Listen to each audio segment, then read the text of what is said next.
This is Cecilia O'Reilly, and welcome to another episode of Grounded Catholicism. One night recently, I was putting off going to bed, and as I was doing that, I stumbled across a video by Father Mike Schmitz called Sleep. And due to the irony of the situation, the fact that I was not sleeping, I decided to watch the video.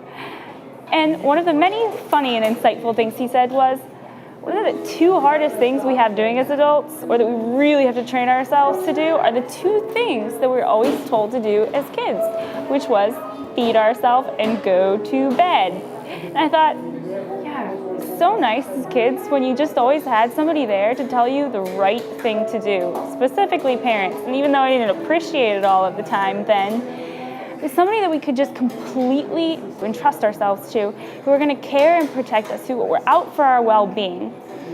And even if we didn't have this relationship with our parents, it's something we all crave. And I say crave in the present tense, because I can't even tell you how many conversations I've had with other adults who say, man, I just wish that there's somebody here with inside knowledge of the purpose of my life. You could tell me what to do, the right thing to do. There's like a recipe for life that would guarantee my happiness. Well, there is. And Christ's seventh word on the cross, his very last word, reveals that recipe for life. He says, Father, into your hands I commend my spirit. These words of a dying man not only reveal how we should die, but how we should live. These are words of surrender and complete trust. Surrender? But we're talking about, guarantee of happiness.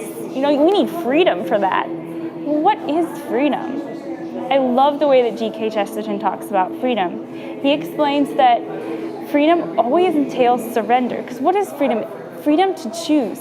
And when we choose, we're always eliminating all of the options for one. We're always surrendering to one.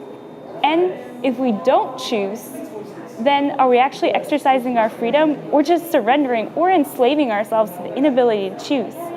And when we do choose, we can either choose to keep our freedom and trust that to all of our whimsical desires and passing fancies, and then we're slave to that.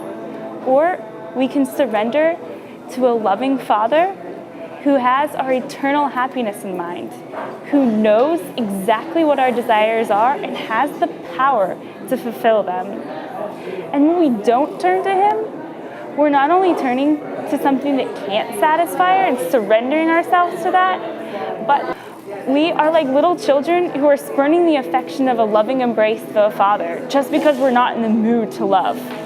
But the purpose of our life is resting in that love. We're out of time for today, so tune in next time, and in the meantime, enjoy life, but live for eternity.